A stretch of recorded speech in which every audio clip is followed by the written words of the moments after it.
दोस्तों, आज मैं आपको एक ऐसी कहानी सुनाने जा रही हूं जिसमें सच्चाई के साथ साथ डरा देने वाला दर्द छुपा है, जिसे जानकर आपको ये मालूम होगा कि जिस व्यक्ति पर ये घटनाएं बीत जाती हैं, उस वक्त अगर उसकी जगह हम होते तो क्या करते। हालांकि ये घटनाएं उन लोगों के साथ ज्यादा होती है जो आत्माओं के दायरे में आकर उन्हें अपनी जिंदगी में आने की चुनौती देते हैं। तो दोस्तों, ऐसी ही एक चुड़ैल की कहानी सुनने के लिए तैयार हो जाओ।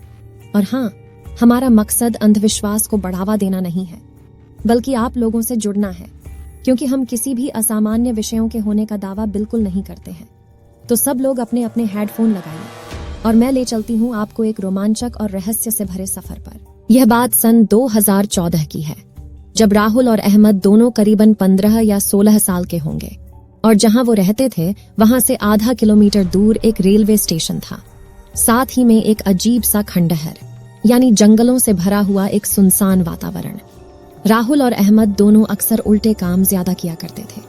या तो आप इसे बचपन की शैतानी कह लो, या फिर वो गलतियां जो बचपन में अक्सर कई बच्चे कर देते हैं। पर इन दोनों ने जो किया वो बेहद डरावना और खौफनाक है। अहमद को खंडर के पास जंगल में एक काले जादू की किताब मिल गई, जो कुछ हिंदी और ज्यादातर संस्कृत भाषा में लिखी हुई थी। वो उस किताब को राहुल के पास लेकर आता है और उसे उसमें लिखे कार्य को करने के लिए बोलता है। उस किताब में ऐसे कई तरीके लिखे थे जिनकी मदद से आत्माओं को बुलाया जा सकता था। उन्होंने ऐसा करने का सोचा, पर वो नहीं जानते थे कि वो जो करने जा रहे हैं उसका अंजाम बेहद डरावना होने वाला था। खैर, दोनों ने मिलकर ये तय कर लिया कि हम एक बार ऐसा करके देखते हैं। दोनों मिलकर एक नाई यानी बाल काटने वाले के पास जा पहुंचे। उन्होंने नाई की दुकान से बालों को ये कहकर मांगा कि जब आप कटे हुए बालों को फेंकते ही हो तो हमें दे दिया करो, हम फेंक दिया करेंगे। नाई ने कहा, ठीक है बच्चों। राहुल और अहमद ने बालों से भरी पॉलीथिन को उठाया और सीधा जाकर उस जगह पर गए जहां कोई मुश्किल से ही रात में आ पाता है, यानी दोनों खंडर के पीछे जहां बड़ा सा कूड़ेदान था वहां जा पहुंचे। किताब में लिखी विधि के अनुसार बालों को करीबन 3 महीने तक आग में जलाना था और इस प्रक्रिया के दौरान किताब में लिखे कुछ शब्दों को बार बार पढ़ना था। दोनों ने इस घटना को कई बार अंजाम दिया, पर ऐसा कुछ नहीं हुआ जैसा उस किताब में लिखा था। यह सिलसिला 3 महीने तक चलता रहा। उन दोनों के हाथ कुछ नहीं लगा, इसलिए उन दोनों ने वहां जाना छोड़ दिया था। दोस्तों, कहानी के अनुसार दोनों ने वहां जाना छोड़ दिया था, पर हकीकत में राहुल ने वहां जाना छोड़ा था, लेकिन अहमद अब भी वहां जा रहा था। पर यह बात राहुल को पता नहीं थी। एक दिन अहमद राहुल से मिला तो राहुल ने ऐसे ही पूछ लिया कि तू वहां गया था क्या? अहमद ने राहुल से कहा, तू तो जाता नहीं है, मैं वहां जाकर क्या करूंगा? अहमद ये कहकर चुपचाप वहां से चला गया। पर राहुल के दिमाग में ना जाने क्या ख्याल आया कि वो अकेले ही वहां जाकर वो काम दोबारा से करने लगा। राहुल 1 हफ्ते तक लगातार रोज जाकर बालों को जलाता और किताब में लिखे अक्षरों को पढ़कर वापस आ जाता। 1 हफ्ते बाद राहुल ने भी वहां जाना छोड़ दिया, क्योंकि उसे लगा कि ये सब बेकार है, बकवास है। पर उसे नहीं मालूम था कि जो काम उन दोनों ने मिलकर किया है वो पूरा हो चुका था। एक रात राहुल सो रहा था और उसको सपने में एक बेहद खूबसूरत लड़की नजर आई। वो इतनी सुंदर थी कि शायद ही कोई ऐसी लड़की होगी। राहुल का यह सपना बहुत खूबसूरत था और उसे यह सपना लगातार 3 या 4 दिन तक आया। दोस्तों, क्या आप इस बात को मानोगे कि एक ही लड़की जिसे कभी हकीकत में देखा ही नहीं गया हो और वो बार बार सपने में क्यों दिखाई दे रही है? यहां तक तो ठीक है, पर अगर मैं आपसे कहूं कि जिसे आप अपने सपने में देखें और वो आपके सामने आ जाए तो आपको कैसा लगेगा? ऐसा ही कुछ राहुल के साथ भी हुआ था। उस वक्त रात के 12:30 बजे होंगे, पर वो नहीं जानता था कि उसके साथ क्या हो रहा है। जब उस लड़की ने दरवाजा खटखटाया तो आवाज सिर्फ राहुल को ही सुनाई दी। राहुल उठकर नीचे गया। राहुल नहीं जानता था कि जो बाहर दरवाजा खटखटा रही है वो लड़की वही सपने वाली लड़की थी। जैसे ही राहुल ने दरवाजा खोला तो हैरान रह गया और तभी उस लड़की ने राहुल को एक सोने का झुमका देते हुए कहा, कीमत वही 100 रुपये। राहुल के मन में लालच आ गया। उसने तुरंत 100 का नोट देकर वो झुमका ले लिया और वो लड़की वहां से चली गई। राहुल ऊपर जाकर चुपचाप सो गया। वो लड़की राहुल के सपने में अब भी आ रही थी। राहुल ने अपने सपने में उस लड़की को अपना गला दबाते हुए देखा और वह कुछ बोल भी रही थी कि अचानक राहुल की नींद तब खुली जब उसको कमरे का दरवाजा खटखटाने की आवाज सुनाई दी।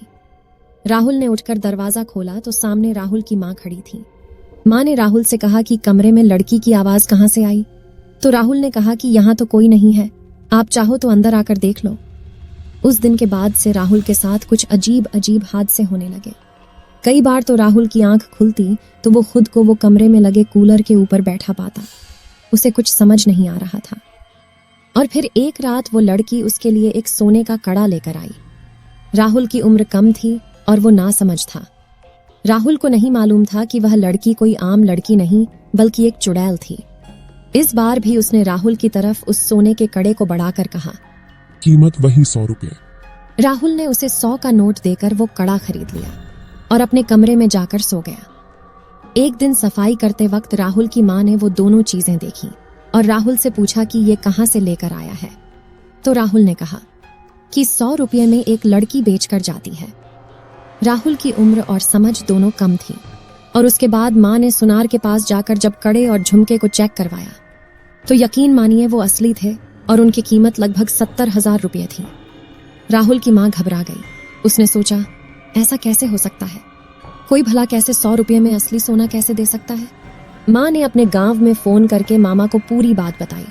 इसके बाद मामा ने कहा कि वो पंडित से पूछकर बताएंगे कि क्या माजरा है। इसके बाद जब राहुल के मामा ने फोन किया तो फोन पर यह कहा कि वो लड़की अब कुछ भी दे तो उसे नहीं लेना है और जितना जल्दी हो सके तुम लोग गांव आ जाओ। ये बात जब राहुल को पता चली तो उसके पैर कांप रहे थे कि वो लड़की एक चुड़ैल है। इसके बाद जब 1-2 बार उस लड़की ने दरवाजा भी खटखटाया तो राहुल ने नहीं खोला और उस वक्त वो बहुत डर गया था। राहुल और उसकी माँ गांव की तरफ निकल पड़े। गांव पहुंचने के बाद पंडित ने उसे देखा और कुछ मंत्र पढ़े और बिना कुछ पूछे पंडित ने उसे पूरी बात बताई। पंडित ने कहा कि राहुल तुमने बहुत गलत किया है जिसका परिणाम तुम आज भुगत रहे हो। राहुल और उसकी माँ दोनों यह बात सुनकर घबरा गए। पंडित ने उनको बताया कि वो यहाँ भी आएगी पर राहुल अब उससे कुछ नहीं लेगा, चाहे कुछ भी हो जाए। इसके बाद ठीक उसी रात राहुल अचानक उठकर बाहर गया तो उसने देखा कि घर से थोड़ी दूर उसकी माँ खड़ी है जो उसे बुला रही है। राहुल जैसे ही वहां पहुंचा तो माँ ने उसे एक नेकलेस देते हुए कहा कि बेटा इसे संभाल कर रखना। राहुल ने मना किया कि मुझे नहीं चाहिए। राहुल पीछे की ओर पलटा ही था तो उसने देखा कि माँ तो घर के बाहर ही खड़ी है, तो जो मेरे पीछे खड़ी है वो कौन है? यकीन मानो आप शायद इसे कहानी समझकर नहीं डर पा रहे होंगे, पर उस वक्त राहुल पर क्या बीत रही होगी ये केवल वही जानता है। राहुल के कानों में आवाज आती रही, मतलब वो चुड़ैल माँ के वेश में राहुल को पुकारती रही कि बेटा ये नेकलेस ले लो और इसे रख लो, इसके बाद मैं तुम्हें कुछ नहीं दूंगी, ये आखिरी बार है, इसके बाद कभी कुछ नहीं होगा। पर राहुल की किस्मत अच्छी थी कि उसने अपनी असली माँ को देख लिया था, वरना राहुल का यह कहना था कि नेकलेस को वो ले लेता। इसके बाद राहुल मना करके सीधा वापस घर के अंदर आ गया। तभी पंडित ने उसे बेड पर लेटने को कहा और कहा कि कम से कम 3 घंटे तक यहाँ से उठना मत। और पंडित ने अंदर जाकर दूसरे कमरे में पूजा शुरू कर दी और पंडित जी ने पूजा खत्म करके राहुल को एक ताबीज दे दिया। इसके बाद से राहुल बिल्कुल ठीक हो गया। जाते जाते पंडित ने राहुल को एक बात कही थी कि उस खूबसूरत चुड़ैल को तुझसे लगाव हो सकता है या मोहब्बत हो गई है। दोस्तों, आज भी राहुल इतना डरा हुआ है कि उसे वो डर, वो खौफ और वो शक्ल सब कुछ याद है, जबकि इस बात को 4 साल हो चुके हैं। आज भी कभी कभी उसे मेट्रो या बस स्टॉप पर उस लड़की जैसी शक्ल वाली कुछ लड़कियां दिखाई दे जाती हैं, पर वो उनकी तरफ देखता तक नहीं है। और राहुल का ये भी मानना है कि हो सकता है कि वो मुझे अमीर करने आई थी या फिर पता नहीं वो क्या था। तो दोस्तों, आपको राहुल की कहानी कैसी लगी? अगर आप भी चाहते हो कि आपकी कहानियों को मैं अपनी आवाज़ दूं, तो मेरे चैनल को सब्सक्राइब करके बेल बटन दबा लीजिए। आप मुझे कमेंट करके भी अपनी कहानी बता सकते हैं। धन्यवाद।